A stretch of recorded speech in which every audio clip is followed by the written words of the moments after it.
Joining me now is Republican Oklahoma Senator James Lankford, member of the Homeland Security and Intelligence Committees. Senator, thank you for joining us this afternoon to weigh in on this issue.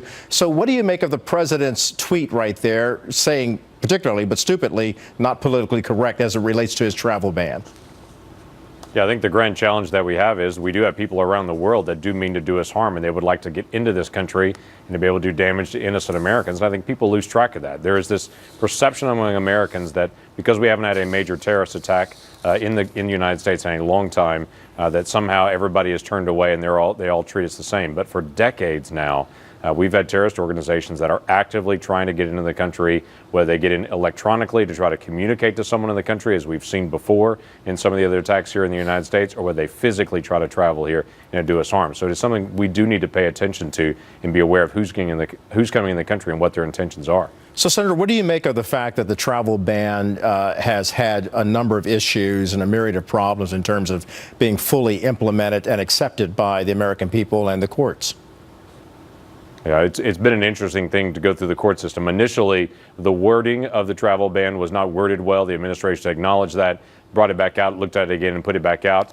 And then now some courts are just coming back and arguing with it. Quite frankly, those courts are now having an argument with the Supreme Court that's saying, no, they need to be able to allow that to go. The president has the responsibility to be able to watch for national security, and for courts to step in and to say, no, that there are individuals that want to attend a university has a higher priority than actually national security. That begs the reality of our history and of our constitutional responsibility of the president. You know, the president has basically looked at the travel ban as being a principal cornerstone to his platform for counterterrorism. To what degree can a travel ban impact our national security? Because, as you know, Senator, there are critics who say, well, we've got to worry about homegrown terrorists as well, and that the travel ban really would not go far enough in terms of proving that we have a threat coming into our country when it may already exist right here. Well, of course it exists right here. We've seen that in multiple areas where we have individuals from Syria that are trying to reach out to Americans and try to ask them to join the caliphate there. And if they can't come, which they can't, then they would tell them just fight for the caliphate wherever you are. And we've seen that in multiple attacks in the United States. But those are individuals from outside the country reaching into our country, trying to be able to influence them, and others that are trying to come in. What's interesting is we lose track. Our intelligence community has done a fantastic job over the last several years. Our FBI, our Border Patrol, individuals within the rest of our security apparatus are doing a very good job of trying to monitor this. That is why we've seen a reduction in terrorism here in the United States, because of their work. I think for President Trump to say, basically continue doing that and to continue to be more aggressive in it and to not try to back up and to try to turn the volume down because nothing has happened doesn't mean we should be less vigilant. We should continue to be vigilant. It's not a total ban on everyone coming in. It's very targeted, and as he mentioned, wants it to be very specific. And based on that, there's a lot of vetting that takes place, extreme vetting, in order to be sure that the people coming into this country will do us no harm.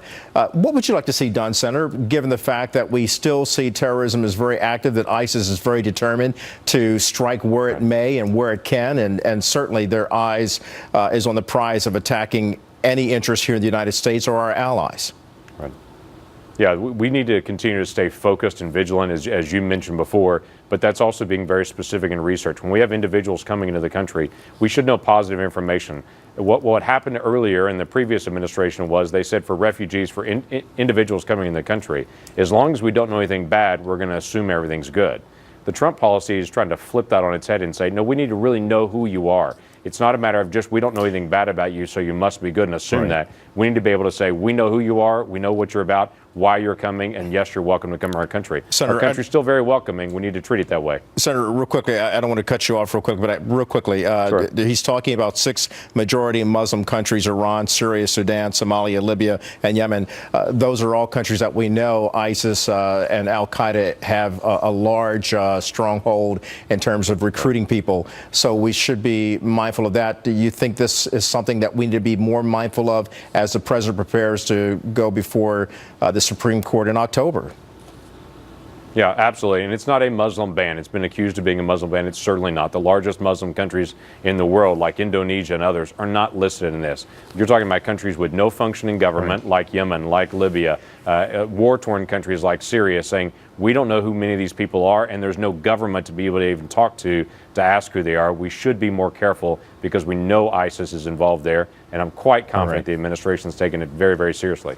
Senator, thank you. Your insight's always valued here at Fox. Thanks. Great, thank you. So if